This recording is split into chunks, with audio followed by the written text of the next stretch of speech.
Okay, let's get started here. Welcome to the Georgetown Pissarro Center for Financial Markets and Policies annual Financial Markets Quality Conference, popularly known as FMQ. I'm Reena Agarwal, the Robert McDonough Professor of Finance here at the McDonough School of Business, and I'm the founding director of the Georgetown Pissarro Center. Last year, Mike Pissarros and his wife Robin and their family, they gave us a huge gift to endow the center. And this gift makes it possible for us to establish the Georgetown Pissarro Center for Financial Markets and Policy. And we are absolutely on our way to becoming the preeminent destination for unbiased expertise at the intersection of finance and policy. We really are most grateful to Mike and his family for making this happen. As most of you know in this audience, financial markets are going through a real transformation. There's focus on AI and financial markets, crypto, digital assets, climate disclosure, and a lot of market structure issues are being taken another look at. There's growth of private markets. Data has become a huge asset. And some of these issues didn't even exist a few years ago. So our policymakers and regulators, rightly so, are busy trying to figure out how to regulate these markets. We at the Pissarro Center, we are using our expertise to help both policymakers and also market participants. So what are we doing? We are providing objective, research-driven, trusted expertise. There's a lot of information out there, not a question. But what the Pissarro Center brings is something very valuable.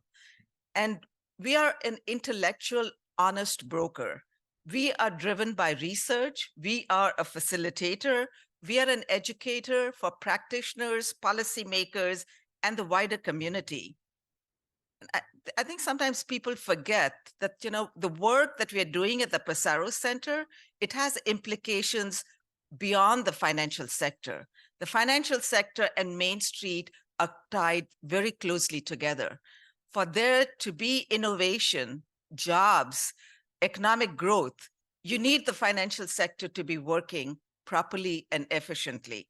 So the work that we do at the Pissarro Center has huge implications for Main Street and not just the financial sector. Today, we have a fantastic program. We're going to have Senator Warner, who's going to be discussing AI and financial markets and where does he see the legislation going in terms of AI and financial markets. Senator Lummis has been a driver on the digital assets crypto front, and she's going to be talking about the latest developments on the legislation front around crypto and digital assets. We have a fantastic panel. We have four congressmen from the Hill who are going to provide a perspective on what are they focusing on in terms of financial markets. We will very soon hear from Chair Behnam from the CFTC. Several commissioners from the SEC and CFTC are going to be on a panel later this afternoon. We have Robert Cook, the CEO of FINRA, who's going to lay out his priorities for FINRA. And David Schwimmer, the CEO of the London Stock Exchange Group, will provide us with a global perspective and how exchanges are transforming. It's not just an exchange business, it's much more than that. So there are going to be lots of great panels on market structure, on climate, on digital assets, very timely. And I think you're going to really enjoy this. I do want to point out, in addition to our FMQ in-person conference, we do a lot of virtual FMQs. We have a lot of programming in terms of webinars on timely topics, breaking topics, and we release research on these issues. So I encourage you to visit our website, follow us on X, formerly Twitter, on LinkedIn, our YouTube channel, and you can see the work that we are doing. I really want to thank our partners and sponsors, especially BlackRock, Invesco, and the London Stock Exchange Group. We are most grateful to all of our partners. Of course, today's event would not have been possible without the hard work of the Pissarro Center team. And I especially want to call out David Vanderveer, our executive director, who has been leading this effort, along with our team, Tia Anderson, Ellie DeAndrea, Drew Devine, and they're all out there taking care of things.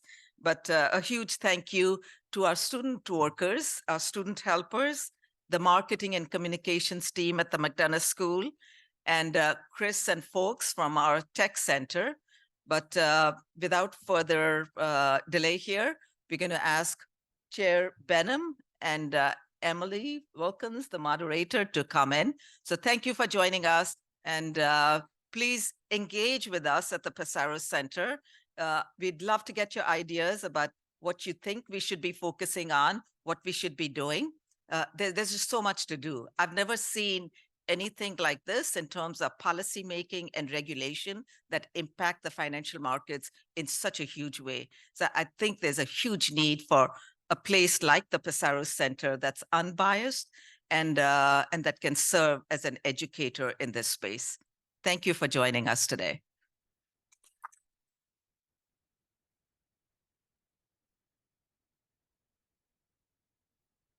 Rina, thank you so much for those excellent introductory remarks. And thank you to the Pissarro Center for being able to host such a great conversation like the one we are hopefully about to have. I'm going to just set the bar high right off the gate. Well, Chair Behnam, obviously, thank you for being here as well. And I know that you were a student at Georgetown with the Pissarro Center, I believe. And I just wanted to start off by seeing if you can kind of connect the dots from your time here as a student to now being chair with the CFTC. Thanks, Emily, and thanks to the Pissarro Center, Rena, Mike, everyone. It's good to be here again. Always really pleased and enjoy the opportunity to come back to Georgetown. As you said, I was a student here 25 years ago. A lot has changed on campus physically. Obviously, the campus is looking a lot different, but it looks amazing. And I think the things that haven't changed are the culture and the community and the vision and mission of Georgetown, which, I said this last year, I have such a unique group of friends from my time here. And I think that's a testament to Georgetown and the community it builds with its students from freshman year through graduation. And those are the types of things, whether professional networks or personal networks, drive your success, I think, as a person on an individual level, but also on a professional level. So I say this often, folks from the outside, I've made a lot of friends outside of the Georgetown community since I left here, and they think this group I have from 25 years ago is a bit odd because we still kind of act like we're in college, which, has its pros and cons, but I think that tends to happen. But it's good to have that one group of friends that you can just be a little more relaxed, be a little more yourself around. Yeah, absolutely. But this is a great facility, and I would just say for all the students here, you are extremely fortunate. This is a great center, obviously a great university. It's going to be it is the building blocks of a great career and a personal life, of relationships and experiences that you will benefit from for many years. And this institution and this school will stay close to you. And you're going to love it and everything that it brings to your life. It'll be very fulfilling. So always pleased to be back here, and it brings back obviously a lot of really great memories. That is some excellent, I say Monday motivation, but I guess it's Wednesday morning motivation. Yeah. I wanted to start off just by kind of going to the 30,000 foot view with the CFTC. Can you just talk a little bit in general about kind of what your main focuses are right now? What can we expect from the agency? I mean, we're in November, so I guess in the next month and then throughout 2024. Yeah. So I took over as chair in 21 after the transition. I'd been a commissioner going back to 17 and coming into the agency. For those who don't know, derivatives regulator, increasingly large, very systemic, important market. It's about risk management. It's about price discovery. It's for farmers, ranchers, manufacturers, financial institutions, very global in nature. And we went through a fairly large overhaul after the financial crisis. Unregulated markets became regulated after Congress Act with Dodd-Frank in 2010. And from that point, it was structurally a very different agency. We grew in size from a personnel standpoint, and obviously grew with authority. And coming into the agency, my previous job was in the Senate, overseeing the CFTC and other financial regulators for Senator Stabenow. knowing the changes the agency had been through, and knowing the importance of what it does and its mission is, coming into the role, understanding that some things weren't perfect post Dodd-Frank, and we saw some changes with my predecessors. Our markets are working well, and I say this often. Since I've been chair, we were recovering from COVID, huge shocks to financial markets, demand destruction, huge volatility across agriculture, energy, metals, and financial complexes. Russia invading Ukraine, huge impacts on ag and energy markets, which are core to our derivatives markets. And now, continued geopolitical pressure, uncertainty, macroeconomic uncertainty, and conditions changing rapidly in short periods of time. Again, putting huge amounts of pressure on markets. Huge volatility, huge uncertainty, huge demands for collateral in short periods of time. And ultimately, as I review how markets have performed with my staff and our surveillance experts, they are performing both as intended and quite well in absorbing some of these shocks. Are they perfect? No, markets are never perfect. Regulations are never perfect, but we sort of aim and aspire to fix those imperfections without redrawing the map and creating more unintended consequences. So what I focused on, addressing conflicts of interest, addressing governance, addressing risk management. That's how I sort of bucketed some of our issues. We have a lot going on from a rulemaking perspective, but I would say they're smaller, more bespoke, more surgical changes to help elevate and fix some of these imperfections as opposed to making wholesale changes. And I'm sure we'll talk about this in the next half hour.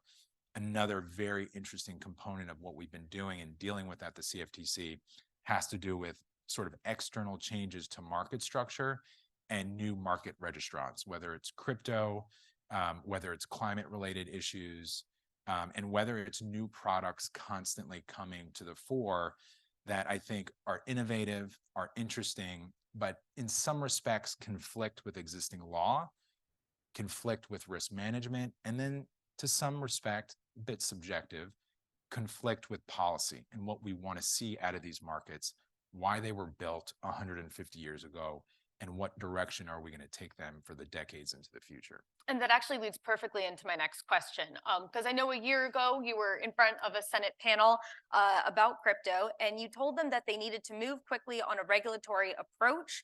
And I'm wondering, in that year, has anything changed? Well, so you're alluding to a hearing around FTX. This was days after the failure. We had an interesting regulatory relationship. FTX had a regulated clearinghouse with the CFTC, and they were trying to modify the application. I think I spoke about this last year. In the end, we never approved their application, but there was a lot of discussion between the agency and FTX. And in the end, the Senate wanted to know what that, those conversations were, what the relationship was like, and ultimately, what did we see or what could we have done to prevent that implosion, which, obviously we've seen the after effects in the past few weeks. Ultimately, I went back to what I've been saying, I think since 2021, is that the CFTC as a derivatives market regulator, as a commodity regulator, does not have jurisdiction over certain commodity tokens. In this case, I've said this publicly, Bitcoin and Ether, two of the largest tokens, compromising easily 50%, if not more, of the marketplace. And there is a gap. The Financial Stability Oversight Council has said this. We've done our legal analysis, and we work closely with the SEC, but there is just uncertainty around which tokens are securities, which tokens are commodities. And unfortunately, if you think about the market structure of the US regulatory system, we have the SEC regulating security derivatives, security cash markets. We have the CFTC regulating commodity derivatives, but we don't have a commodity cash market regulator. So you think about 150 years ago, you had, soybeans and corn, and this evolved into energy complex, and this evolved into the metals and then financials. But now we're seeing technology push markets and push innovation into a very different direction that was initially contemplated 100 years ago when the CFTC was originally created. And this is an inflection point where Congress needs to weigh in and I think create a new roadmap. Now, your question was, has anything changed? I think there's been momentum. There's been a pause because I think there's a bit of skepticism and cynicism about the technology from some. Others are perhaps more bullish on the technology and what it might bring both to a sort of from a society perspective, an economics perspective, and a markets perspective. But I think that friction is causing a little bit of inertia. There's obviously a lot going on in Congress these days, which you know well.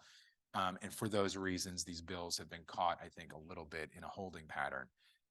With some recent events in the Middle East and discussions around illicit finance, I think there's a sort of renewed conversation about the merit of pushing legislation through, creating new frameworks for both market regulators and the bank regulators, and addressing some of these issues around illicit finance, market structure, and stable coins as well.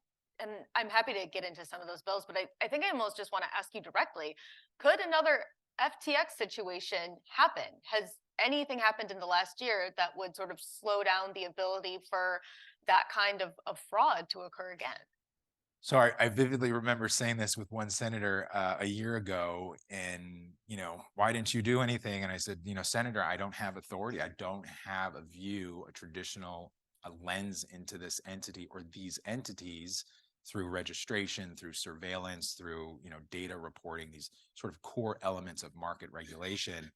And I said, with respect, I said, look, I don't want to be back up here in 6 months. There's better uses of my time down at the CFTC than coming up here, and better uses of their time as well, having to have these oversight hearings. But ultimately, the answer to that question is no. There's nothing has changed, and we could be in a position where another FTX type event happens. That said, FTX was a large bankruptcy. The crypto market has changed significantly since a year ago, certainly a year and a half ago, when some of these bumps in the market and some price declines started happening. You're not seeing as much volume in both the cash side and the future side. Obviously, we've seen a little bit of pickup, I think, in the price of the core digital assets, Bitcoin most notably. And this is perhaps related to some regulatory movement on the SEC side. But ultimately, that exuberance that existed 2 or 3 years ago around digital assets correlated with obviously the pandemic, folks being home and a little extra cash in their pocket, and those price moves, that high volatility, that excitement, that certainly is gone. Perhaps the bubble has burst. I think that goes without saying. So could an FTX type event happen? I don't want to ever say never, but certainly the market dynamics and the market environment is much, much different today than it was a year ago, let alone 2 or 3. Sure. And when it comes to Congress and what they're considering, I mean, you did see the House Financial Services Committee go ahead and move on a digital markets assets bill and a stablecoin bill. I know the Senate has some legislation as well, but I just wanted to start there and kind of get your sense. Do you think those 2 bills would kind of address this concern that you have, that the CFTC really doesn't have the proper oversight, and that there is a gap in the regulation in the market? Yeah. So again, I kind of think about it as a 3-legged stool. You have the stablecoin issue, which is very unique and distinct from the market structure issue, which is very distinct from the AML KYC issue. In sort of coordination with House Financial Services, House Agriculture, which is the committee overseeing the CFTC, passed a bill that would give, the CFTC more authority over the cash digital marketplace. And it uses some of the legal precedent around what's a commodity and what's a security, but essentially it empowers us to regulate through registration and other basic tools these cash exchanges. So I was encouraged. I certainly know there were some issues and opposition to the bills in both the financial services and the ag side, but I did talk with the chairman, the ranking member, and other members of the committee, and I said, in principle, the bill that they passed relevant to the CFTC does, in fact, accomplish the goals that I've been advocating and requesting for a number of years now. Sure. And I know that some of the concerns among the Democrats who did not support those pieces of legislation were mostly kind of like, who gets to do oversight? Where does that power lie? We could go into that further, but I know we only have limited time. And I did want to ask on a couple other topics, including the climate, because I know that that's been one of your focuses. Can you talk a little bit? I know the agency is drafting guidance on the carbon credits. And I think one of the big questions is, how do you actually measure something like that? If someone comes and says, I have a, a forest full of trees, how do you know that they actually planted those trees, that they weren't old trees, that how much carbon they're taking out of the air? How much is the CFTC wrangling with that as you guys are thinking about this new space? Yeah, so two quick responses. One is, yes, that's an issue. And it really goes to the heart for those who don't know. Voluntary carbon offset market has emerged over the past few years. Many of you are probably familiar with the Paris Climate Accord and commitments to net zero by 2050. You can imagine large corporates wanting to make commitments to net zero. We've experienced this in the past few years with the Russian invasion of Ukraine. And the reality is that we're not going to be able to wean ourselves off of fossil fuels anytime soon. Fossil fuels through natural gas, oil, and coal will be a part of the energy complex to power the globe for probably years to come. The question is, how do we transition and have an inverse relationship between renewables and fossil fuels over the next couple of decades so that we can accomplish these goals? In order to wean ourselves off, but simultaneously hit these net zero targets, you're going to need these offsets, right? You used a good example. Imagine you're a landowner, you got 1,000 acres, you plant trees sequester carbon, you generate an offset, which has value, which a corporate can then purchase and say, this is towards my climate target. The problem in this market is there's no integrity, there's no regulation, there's questions about scientific methodology and how you are in fact calculating this sequestration and whether or not it's accurate and is in fact impactful. Second point, we are not scientists at the CFTC. I am not going to begin to evaluate or suggest that we should be examining these issues. However, we're a market regulator.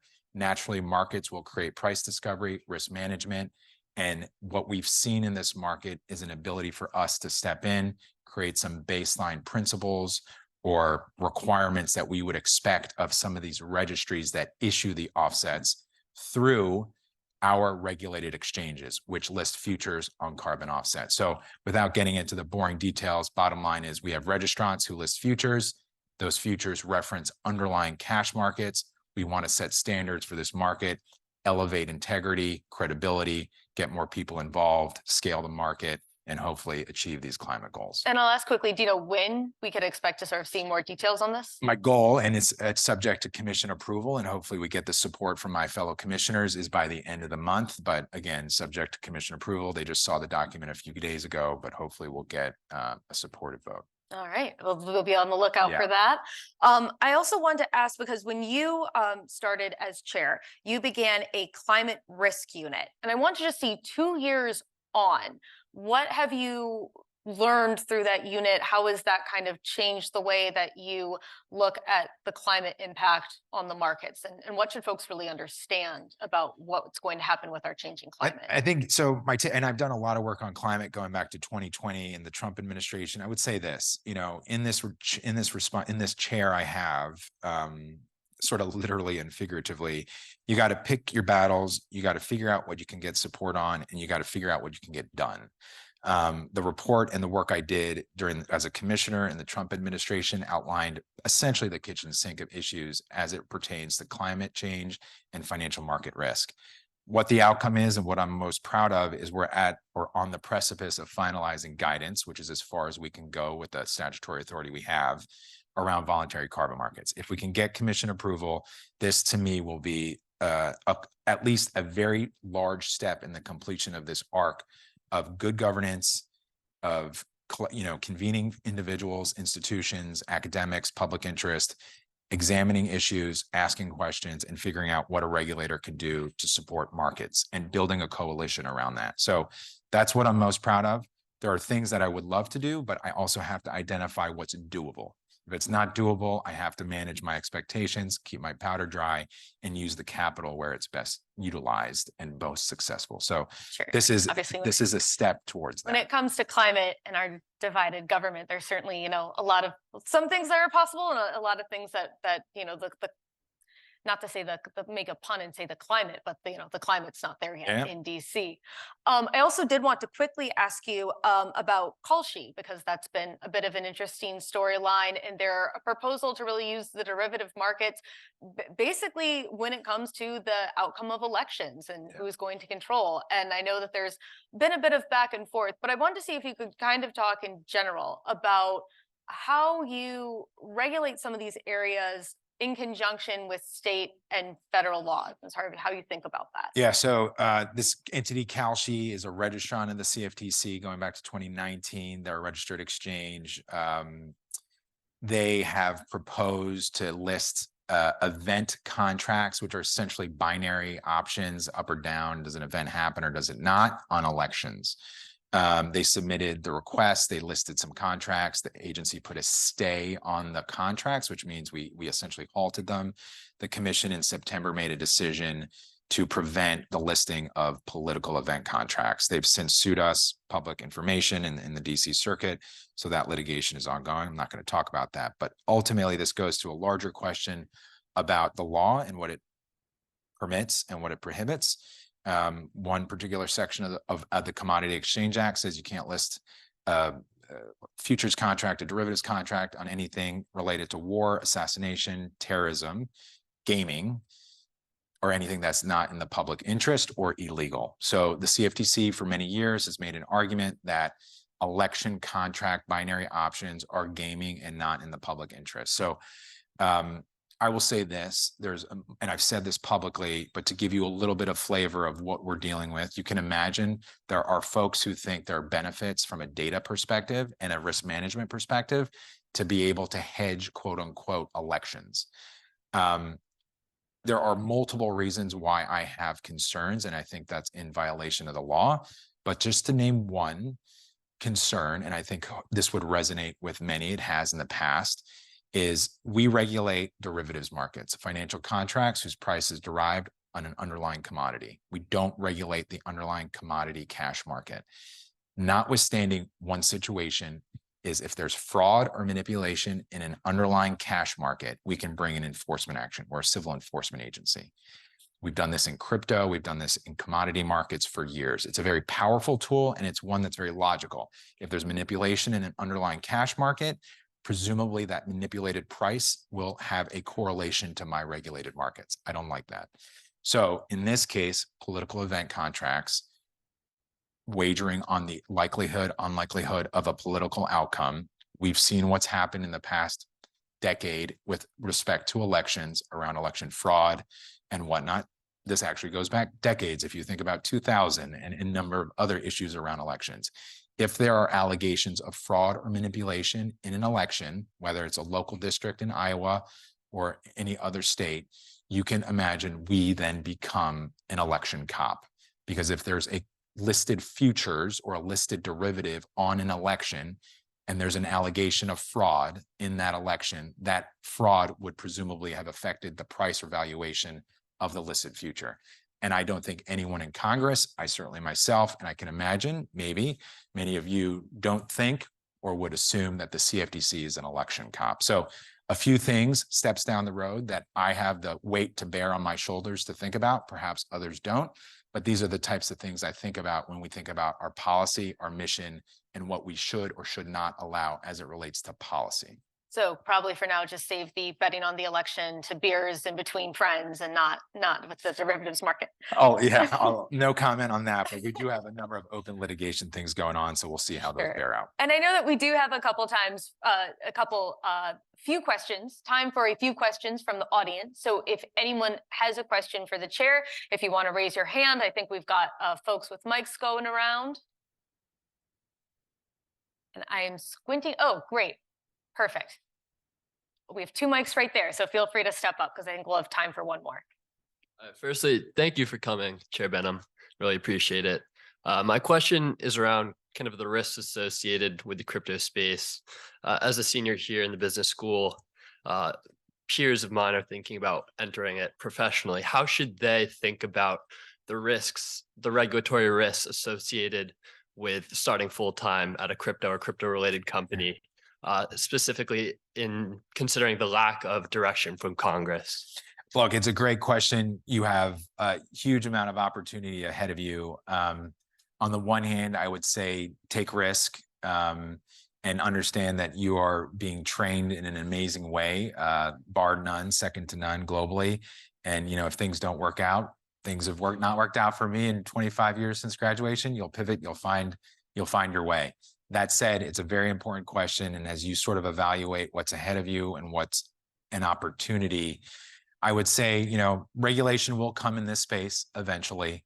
It may be on my watch, it may not be, it might be years down the road, but there certainly is momentum, and it's just a matter as the congressional process goes. This will take time. I would say and recommend just do your homework on the technology. There are a lot of people who passionately believe in the benefit and the future of digital assets, blockchain technology, and crypto generally. There are others who have a completely opposite view. I think sort of follow your heart, do your homework, use the institution around you, the experts. History will tell you a lot about financial markets and technology, the ebbs and flows, and how things have gone through bubbles and bursts and whatnot. And I'm not going to advocate, I'm not going to take a position, I'm a regulator, but I would just encourage you to use the facility around you and the people around you who have decades of experience in finance and financial markets. And perhaps that'll give you a little bit of a sense of what's to come and whether or not this is a right decision for you professionally. That's good advice for so many college students. Yes, sir. Well, first of all, I'd like to thank you for being here today. And as you're well aware, the United States is exceptional in that we have a separate commodity futures regulator from securities regulation. And what are the advantages and disadvantages of this setup? Great question. And yes, in fact, we are very unique. We're probably the only, in my experience, I'm vice chair of IOSCO, which is an international organization of security commissions, over 150 regulators across the globe. We are the only one where we have two representatives, one on the commodity side and one on the security side. And in some respects, it creates these gaps, right? And this is not the first time we've been in a circumstance where we have a gap. We dealt with this after Dodd-Frank and the financial crisis with swaps, security-based swaps, commodity-based swaps. We dealt with this 45 years ago with futures contracts, security futures, commodity futures. But I would say the CFTC dates back 100 years. The markets date back 150 years. That, in fact, goes farther back than the SEC. So we've been around. Our markets are key to retail, to agriculture, to the economy, and the exceptionalism of this country. So there are some issues that arise. You have two regulators. I'm sure the regulated community would rather go to one regulator instead of two and have it across town. I would say the converse to that is, one, our markets here in the US are the largest, the most well-regulated, and the most successful bias in the world. And when you think about the size of the derivatives market, the risk management markets, and the securities markets, the capital formation markets, they are second to none in size.